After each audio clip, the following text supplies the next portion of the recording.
Jónína Kirton is River Métis and Icelandic, and the author. She's an author, a poet, a facilitator. She was born in Portage la Prairie, Manitoba, Treaty 1. She currently lives on the unceded territory of the Musqueam, Squamish, and Tsleil-Waututh people. And Jónína graduated from the Simon Fraser University's Writers Studio in 2007, where she now teaches. She teaches a workshop titled Pen and Sword, and she's a long-standing member of their advisory board. A late blooming poet, she was 61 when she received the 2016 Vancouver Mayor's Arts Award for an emerging artist in the literary arts category. Please welcome Jónína Kirton.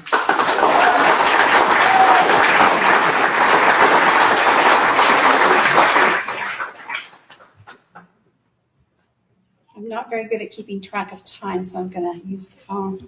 Wow, that's an old bio. It's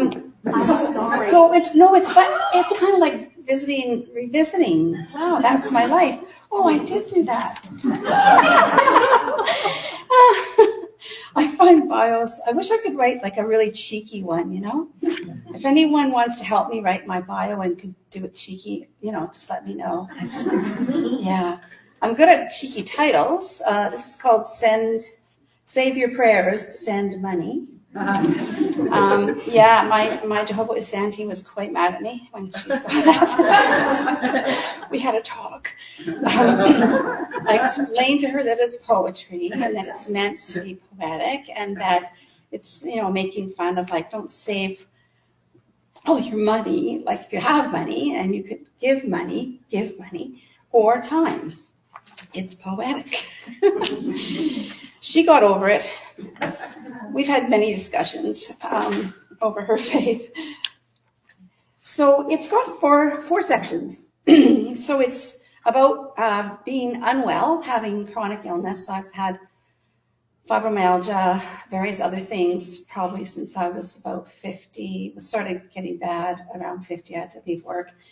And then, lo and behold, my husband starts to become ill as well, and he has all sorts of crazy things happen to his body, and in and out of the hospital, and the doctors are like, what the heck is this? And yeah, so it's only in the last 5 years. No, in the last 7 years, actually, I think it's yeah. So it's a little bit about that, and and if you don't have a lot of money, like these are very difficult things. They're difficult anyway, but if you don't have a lot of money, it's really hard. And I'm also looking at the fact that, okay, so how did I get sick? Well, the wounding is the first section, and I believe it has a lot to do with intergenerational trauma, with my own childhood, which was, my father was quite a violent man, and then I lost 2 brothers in their teens, and my mother died shortly after that, and that grief was really complicated, and so from there, I'm on high alert. I'm already getting ready to have a body that doesn't know how to manage. So I'll read first this poem written about my grandmother, Grandma Rose, Métis. It's called Intergenerational. And it comes with a quote from Jean Tellet. By the 1950s, the term Métis was a dirty word in the prairies. So I grew up in 1955, and that's where my father and his mother, and that's what we grew up with, that feeling that we were not wanted. I can still see my Grandma Rose's hands shaking when I asked her if we were Native. That reign of terror lived on in her body. Proximity to whiteness seen as opportunity, she began to wear white powder, say she was French. I remember her tears, the way she sat at the kitchen table, rolling smokes, a bottle of rye next to all the medications. Her time at the Brandon Hospital for Mental Diseases, the electric shock of it all, had left her dry-mouthed. The day she was committed, she cried, asked for her wallet. Hands trembling, she showed my auntie the note she still carried, the one my Métis grandfather left her on the day he died. Some say it was then she became French. A widow alone, afraid her children might be taken, she moved to town. And so many years later, a breakdown. The doctors called it a delayed response. So this is a lot about women in my book, and it's not just about the Métis women, it's about my mother also, who was Icelandic and had a very hard life. So we don't know what other tragedies my grandmothers carried. I believe the beginning of my health issues can be found in the trauma in the women in my family, the trauma they never spoke about. From birth, my wee self was soaked in the fear of others with no explanation or acknowledgement of what was happening. So many stories lost, so little sorrow shared. Sorry, I'm shaking, it's kind of cold. So the next chapter is called, Have You Tried Yoga? Yeah, and I'm sure yoga's great.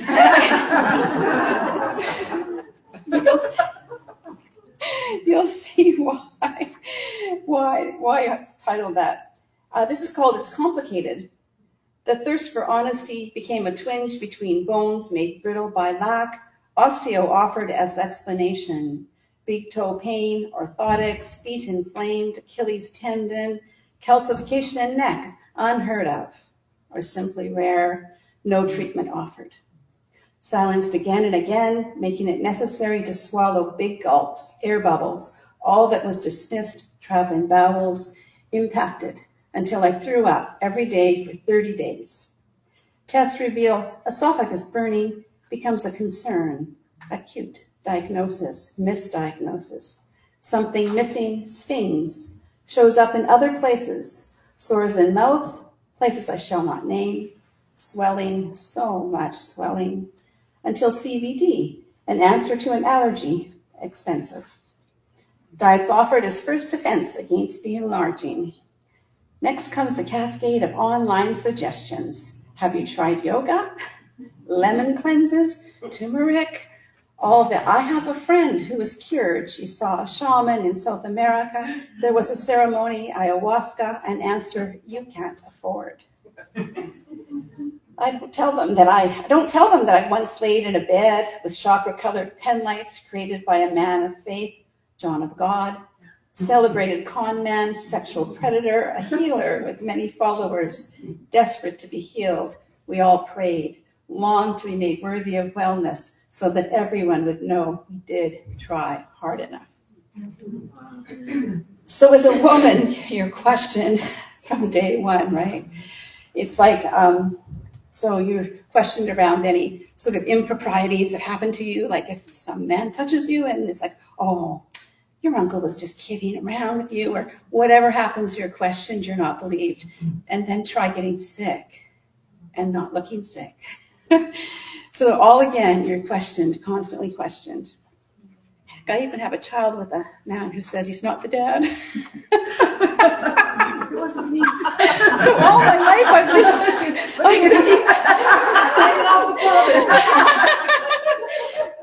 DNA testing says otherwise, but he still insists. Yes. So funny. And so some of it's funny and I'd have to laugh, but some of it's also very serious. This poem's called On the Verge, and it starts with a quote from Mary Grade Evans' A Ray of Darkness. Too much health is like too much light. It blinds. Sometimes when I say I'm tired, people say I'm tired too. And when I say I'm in pain, they say we all have pain. I have stopped sharing that last night I only had 3 hours of sleep, that I sat rocking myself for hours, then spent time pacing the hallway, fell asleep at 6 a.m., up at 9 a.m., knowing it will all begin again. I never tell them I'm not sure how much longer I can do this. Yeah, not much fun.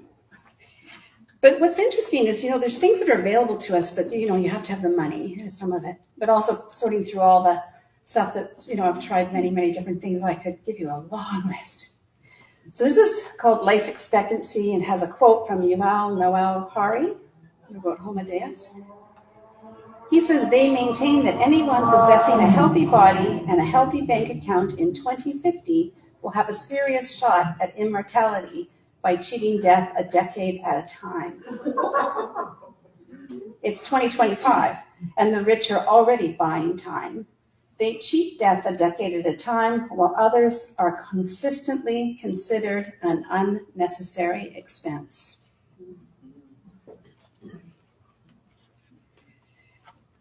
So it's not all sad, there's more. There's this third chapter is called Love and Marriage, No Baby Carriage.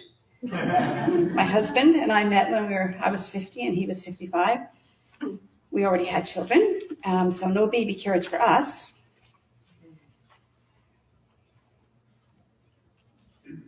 So I'm just going to read one poem from that one. And it's just a very short one. It's called Ode to Love. What were you hoping for? Tell me it was me. Or someone like me. All I know is for me, it was always you. I knew the second I met him. I went home that night and said to my friend, I'm going to marry that man. I had to chase him a little bit. Don't tell anyone. And the last chapter is called To Be a Daughter, and that I got from a poem of Nikita Gill's. She speaks in there about what the daughters carry, the rage, the pain of the family. And I thought, really, this is what this book is about. It's about being a daughter. So it's not Indigenous focus as much as some of my books, because it's about both of my grandmothers, myself, and all the women in our family. And I have another quote. I just love quotes. I got one from Ellie Kralji Gardner, and it's from Trauma Head, which is a great book. The body is the bag that needs things. The body is the bag that needs things. Growing up, I was not taught to care for my body. My body was a bag that needed to perform, to look good. It has taken me years to unpack not only why I was like this, but also to dig up the weeds of indifference that have been planted in my body and my psyche. And then now I've had to lean into healing for myself. So it's been, since my mother died, 1987, I've been on a healing path. And it's complicated. The grief is complicated between my family. And this is a poem I wrote thinking of my mom and my brothers. Comfort. In my dreams, I sometimes find him, the brother I lost to a bullet. Sometimes it's mother or the other brother that brings comfort. It's never Dad. He wouldn't know what to say.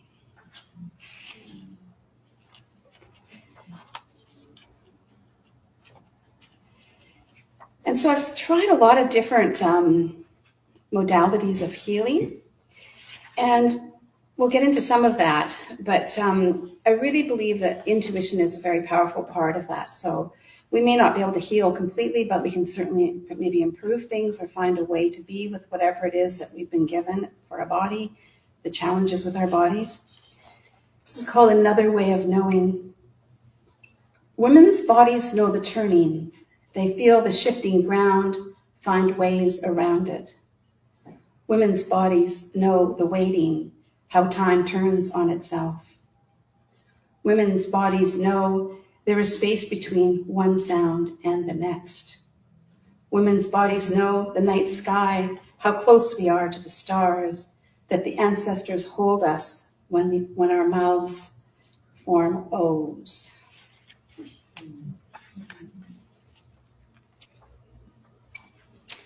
So being mixed blood, it's been a bit confusing. So I wrote my own creation story. So I was thinking, I don't know which nation I could turn to. To my knowledge, the Métis don't have a creation story. Maybe Gregory later can tell me if I'm right on that. And so I decided to write my own creation story based on some teachings. I was doing a practice called Continuum quite a bit. And it's breath work, and the woman who thought of it is named Emily Conrad. She has a book called Life on Land, and she talks about us coming from sea squirts. And so sea squirts are these, everybody here ever seen a sea squirt? They're these lovely tubular things in the water. They're on the coral. They sway around. They have different colors. They're beautiful. Well, apparently those are our earliest ancestors, some scientists believe, and that's what we still got. We still got the same gut. So, all my relations, a creation story. Unsure which origin story to claim, I choose science and the knowing held within.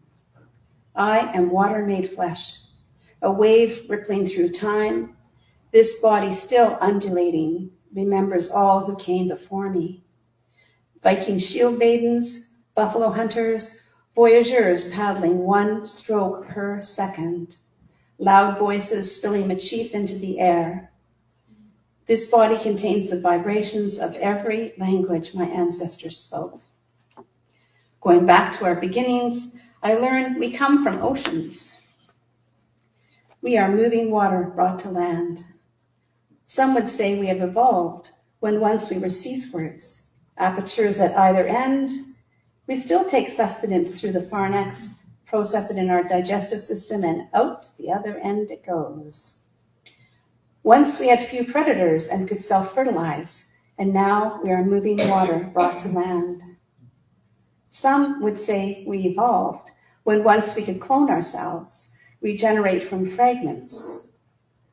Some would say we've evolved when once we gathered in colonies, attached ourselves to coral, swayed together in the ocean. Perhaps this longing for closeness is memory of water reverberating through our cells. I know that my ancestors arose from water. My fluid self is held within this continuum. I am a wave rippling through time, water made flesh, one with everything. So some of the thought that this Emily Conrad had was that if we come from beings that used to be able to regenerate fragments and could clone themselves and all that stuff, maybe there's something of that still inside of us, which I think is a pretty wonderful thing to think of when it comes to healing. And I'm just going to end with a poem that I wrote thinking about, I think of God as a goddess mainly, and I say the creator, I have to say various things, but I often think of God as goddess. It's called Returning. She is the washcloth, the water caressing my skin. She is the strawberry, the whipped cream melting in my mouth. She is the chant, the many voices singing, we all come from the goddess, and to her we shall return. She is returning. She is the return. She is returning. She is the turning, a wheel of many spokes, a wheel in the water, churning my body awake, asking me to remember that she is everywhere. And I say that as a reminder to myself that no matter what's going on, life can still be pretty wonderful, and there's a lot of magic, and I still believe in the magic, and what can I say? This evening's been magical. The poetry that you've shared already has been beautiful. I can't wait to hear you, Susan. And thank you for having me.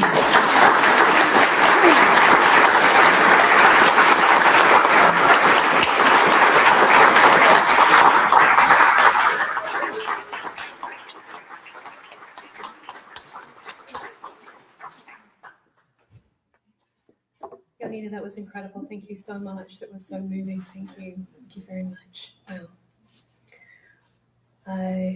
Okay. Susan Musgrave has published more than 35 books and received awards in 6 categories: poetry, novels, non-fiction, food writing, editing, and books for children. She lives on Haida Gwaii, where she owns and manages Copper Beach House. Her most recent book is Exculpatory Lilies, which was a finalist for both the Griffin Prize and the 2023 Governor General's Award for Poetry. Tonight is Susan's Victoria launch of Hunger, works selected from her last 4 books with an introduction by Micheline Mailer. Please welcome Susan Musgrave.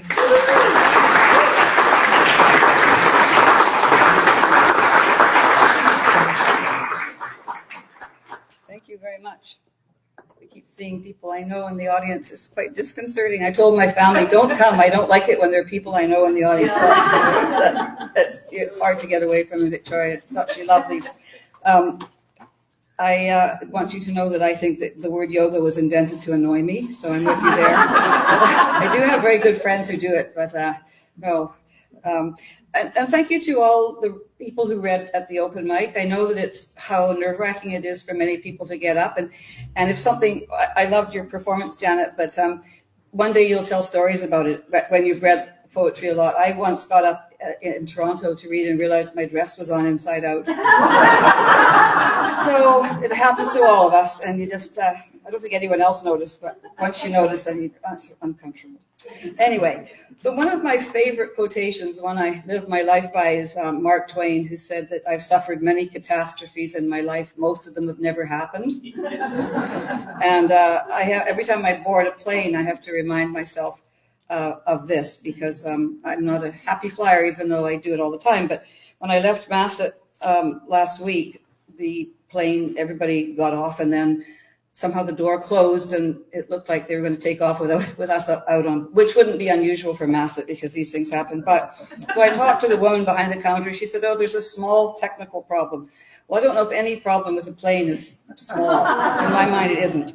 And the pilot came off the plane and opened the engine and had a flashlight. He's looking around. Oh, no. And then he's on his phone to Vancouver maintenance. I'm thinking, well, that's like being in the what do you call it, the trauma bay or the ICU in Masset, and they call down to Vancouver to see if they should ship you off. They should. I won't go into, but so anyway, we all thought, well, if this plane's going, we're not getting on.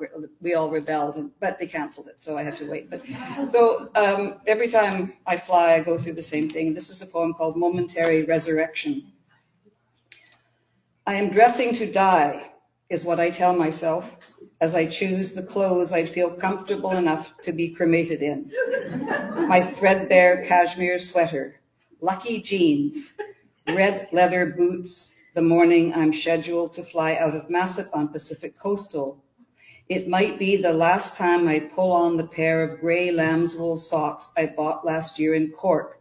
Of course I had to risk flying overseas to purchase them and survived, but today, shortly after takeoff, that actually should be the title of this poem, because whenever there's a calamity, it's always shortly after takeoff.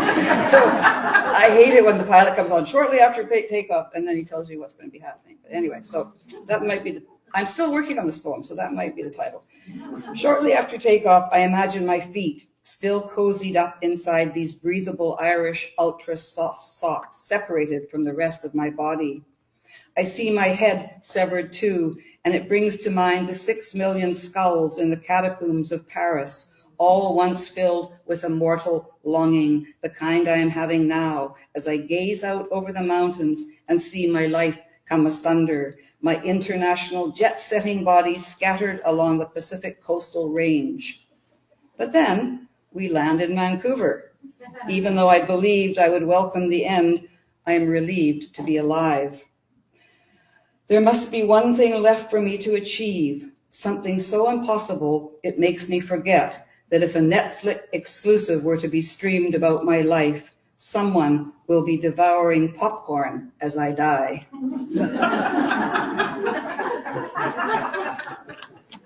Keeps one humble. One of the things I've worked on changing about myself unsuccessfully over the years is the need to always be right. And the problem is I often am right. Oh, I didn't bring my new book up with me.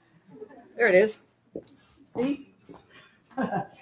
It's not on my phone. It's printed. And I don't like that about myself, and my friends really don't like it. And if I don't think I'm right, I don't say anything. I keep quiet. That's the best thing to do, really. But so I consider myself a bit of a know-it-all, but at least I know I'm a know-it-all, so that's a step right in the right direction.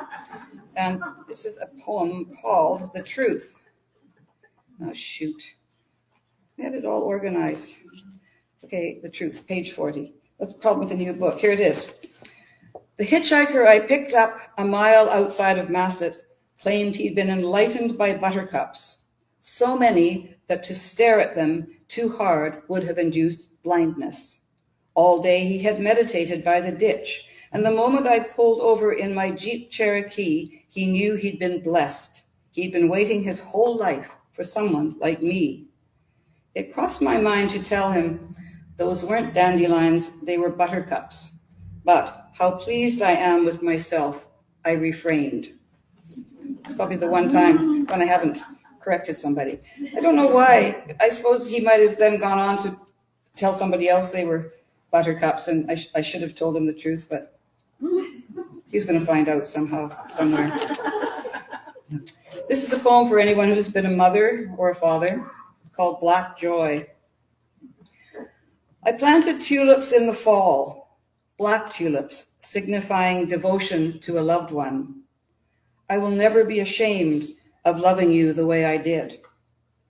In spring, when the tulips put on a show, you picked every last one for me, trudged up the back steps, clutching those tragic bunches, and though I tried to hide my dismay, for weeks we had watched each leaf unfurl from the earth, I exhaled a disapproving, oh, felt shame bloom in you, and it was all I could do to keep from weeping.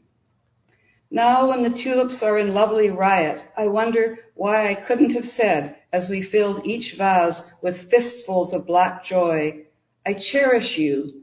These are only what I ever wanted. To bear a child, to lose her forever, it obliterates you. No love can be asked of me now, and none given.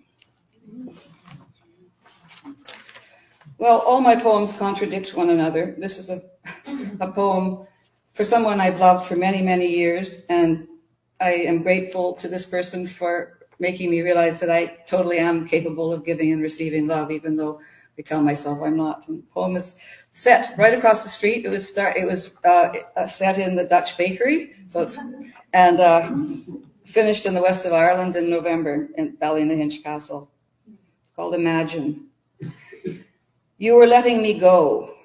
I could feel it at the Dutch bakery on 4th Street over black coffee and a bran muffin I split in half to share with you. It was nothing you said, but your eyes told me. You tried to care, I could see that, the way you reached across the table to take a crumb caught in the cowl of my pullover. I wouldn't break, not until I was alone, outside, the cut of wind on my face, a tear of mist. Before we'd kissed and gone our separate ways, you told me one of your mothers would entice you to the bakery with promises of unobtainable sweets. Imagine, instead, if you had been loved. The Dutch bakery has played a kind of an important role in my life. Years ago I was at a family visit with my husband Stephen Reed at William Head, and we had 3 days. I guess they call them we call them family visits, but in prison they call them conjugal visits. But I always defied anything to do with conjugal, because I knew that's what the guards thought we were up to. So I made a point of doing the opposite, much to my husband's chagrin. Anyway, that's a whole other thing. But we got out of this visit, and I went to the Dutch bakery to buy. They have these wonderful cakes that used to cost $3. I think they're now a lot more. But there's a ginger cake and an almond cake. And I gave them my bank card and came back. There were insufficient funds. And I thought, well, that's odd. I thought I had something in my, so I said, we'll try the savings account. Same thing, insufficient funds. So I said, well, either somebody's embezzled everything out of my bank accounts or the bank's made a mistake. And my daughter, Sophie, who was about 6 or 7, pipes up, it wasn't me, Mom. I was in jail with you the whole time. So, I said, how about I pay cash, which I have. I went right to the bank, and sure enough, I guess my husband had received a check from my agent, which had bounced. And they, instead of sending it back to the agent, they drained every one of my bank accounts. And it was pretty embarrassing, especially in the Dutch bakery. But it's always been a place I'm fond of as a result. I learn a lot about my own writing by reading what others write about it. Someone mentioned Steve Noyes tonight, and he reviewed, I think, the Impstone in 1972, And he said, he quoted a line, which was 2 words, and he said, "This is a line." And I remember being quite hurt, but he was right. And because of that, I started paying attention to line breaks. I used to just write these kind of poems that hovered near the margin that were sort of quite breathless, and that's the way I read. And now my lines are much larger and longer, and I'm totally obsessed with line breaks. But so you can learn from critics, not always, but so Michelin Mailer wrote an introduction to this book, Hunger, and it's called "Damage Makes Things Interesting," which is what Douglas Copeland wrote on a rung of one of my chairs at my guest house after he broke it. So I thought, well, the afterword, you have to write. This is a series from Laurier poetry series. I think I'm the 41st poet in it, and you have to write an afterword. And I started thinking about persona and all the different images I've had over the years, starting with being the tormented sea witch when I was 19. And my first book was called Songs of the Sea Witch, and it was a muse figure. I had discovered the muse, and it was really not me. I wasn't the sea witch. But Colonel E.D. Ward Harris wrote a review in the Times Colonist in October 1970, and he said, "Among other idiocies, the Canada Council is responsible for the proliferation of expensively printed and bound volumes of poetry, which are often unreadable and largely unread.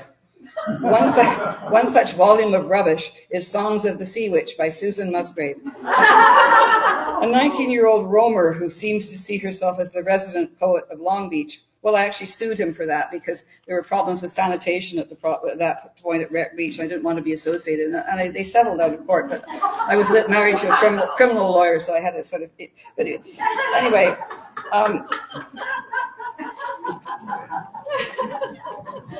It turns out that my grandfather must have known Colonel Ward Harris because he said something similar, and this is a poem called "To My Critics." My grandfather, on reading my early poetry, said, "Even Shakespeare had to write a lot of rubbish to begin with." So, I mean, rubbish. Volumes of rubbish, that's what E.D. Ward Harris's review is called. My parents hid it from me. I was living in the west of Ireland, but I think it's my favorite review. I love to quote it. Anyway, my father asked, "Will it last?" As in, would I achieve immortality the way Keats and Shelley had? Me with my romantic verses about smokestacks from factories and cigarette butts languishing in tepid cups of tea. Another minor reviewer, dead, I dare say, from drink, dubbed my early scribblings juvenile skirt liftings. I know. Critics, I am here to tell you, I never rolled the way Willie rolled. I don't plan on being immortal anytime soon, and furthermore, I have nothing on under my skirt, nothing to get excited about, except that when I lift my skirt, empires rise. I lift it higher, empires crumble. Well, I'm exaggerating a bit. Anyway, I wanted to read, because my friend Bob is here, who's the best fisherman in the world, especially in this part of the world, and has taught me to like fish, which every time I ate fish. Well, we had fish on Friday or at the end of the month when we couldn't afford a roast beef, and so I was associated with being really poor. But that was, Dad would row up Sansom Narrows and catch a fish, and that would be it. But my mom didn't really know how to cook it very well. But anyway, my whole claim to fame in my early years was because of this fish that was stuffed and hung on the wall in the Victoria Museum. So the poem, and it's an occasional poem, which means that somebody asks you to write a poem for, say, Mrs. Gillette's 65th birthday. She's the janitor at your daughter's school. So this is called Campbell River, birthplace of Sir Richard Musgrave's Tyee, and it was written for the Campbell River Poetry Festival. As a child, my sole claim to glory was this big-ass fish, a 70-pound Tyee caught by my great-grandfather at Campbell River in 1896. A replica hung in the Royal Museum. On field trips, I lured my whole class to the glass case displaying the facsimile of the Leviathan my great-grandfather played for 3 days. In our family, it was legendary. Alone in a boat at the mouth of what I imagined to be the deep, dark, green, mysterious Campbell River, all set about by cedar trees. A plaque acclaimed it to be the largest salmon ever taken on a simple rod and line by Sir Richard Musgrave. Not only had my grandfather landed a fish heavier than me, plainly I came from royalty. How hard I fought to hook and hold on to that vainglorious notion, the stoop-shouldered child I was, standing erect for once, head slightly bowed, nose flattened against the glass we weren't supposed to touch, as the fish cast his cold eye on life, on death, and Mrs. Guest's combined grade 1 and 2 class. I envisioned my great-grandfather not stopping to eat or sleep for 3 days, intent on reeling in the mother of all Thais, so that one day I might stand before it feeling as if, in a world that has never been my home, I was someone. I have since discovered that Sir Richard was not my great-grandfather after all, but his older brother. My lowlier ancestor ran sheep on Salt Spring Island. Nor was the baronet alone, but in a dugout canoe paddled by native guides from Cape Mudge before lunch. So much for family mythology, no more high-ass muck-a-muck. I have lesser claims to fame these days, but still, when I think back over those class expeditions and that vision I clung to as if my future depended on it, something glorious tugs. Well, there's a historian at UVic who's doing a book, who stayed at Copper Beach House. He's doing a book on Musgrave Landing in Salt Spring, where my great-grandfather landed in 1871. And he sent me a whole lot of information on the family, and of course I'm really interested in family history. And it seems that Edward died by suicide in 1911 at the age of 76 by reason of temporary insanity. Well, I'll be 76 years living next year, and if I've learned anything in my life is that insanity is mostly temporary. So why couldn't he have just held on? I mean, it's so hard to read on the birth certificate because it's the doctor's writing, and I don't know. I can see suicide, but I can't really. We put it through one of those programs on AI, and it gave us all sorts of. But temporary insanity seems to be what it was, but I don't know how to find out more. So it's been upsetting me ever since I read that because, well, you know, I hope that doesn't happen to me next year, that I don't become temporarily insane again. His wife, her name was Anastasia Letitia Guy, and she's my favorite ancestor. She, at Ardmore in County Waterford, they had a house on top of a cliff, and she'd make her maid heat a cauldron of water and carry it down this enormous cliff and pour it into the water so she could have a swim in more temperate ocean. And also in New Zealand, she harbored an escaped convict for 2 weeks, and not knowing that that's what he was. She was just being, friendly to somebody who came to the door. I guess after he took off, she found out who he was. So I kind of thought, oh, it's great. I wish I'd known my great-grandparents. So 2 more poems. This is called Tomatoes on the Windowsill After Rain, and Bread by the Wood Stove Waiting to be Punched Down Again. I step out into the dark morning, find the last white flowers in a mason jar by the door, and a note from a friend saying he would call again later. I go back into the kitchen, tomatoes on the windowsill after rain. Small things, but vast if you desire them. The deep, fresh red, this life rushing towards me. I have a desire in a lot of poems tonight. That's odd. You choose things and you don't realize there's a theme. Anyway, this is the title poem, Hunger. And a man in Montreal called Riel Lazarus has just done a documentary, I guess, of some part of my life. I guess memoir is part of your life, right? An autobiography is your whole life. So a documentary can be just about a piece of your life. But it's called Hunger, the documentary. And he flew up from Montreal last week to show it to me, and he hadn't told me that there would be all these shots of my daughter at age about 5 or 6. So I wept through the 40-minute documentary. I have no idea whether it was any good or not, and I need to see it again. But it was one of those, you're ambushed by grief sometimes. It's assassin grief, I think it's called. Anyway, Hunger. When I go to the river with my trouble and sit under the big trees, I see my girl again. Her dress is the color of soft butter. Her hunger tastes of whiskey and rain. Behind us is darkness, and darkness lies ahead. The worst kind of pain is to miss someone you've never known, and worse, never will.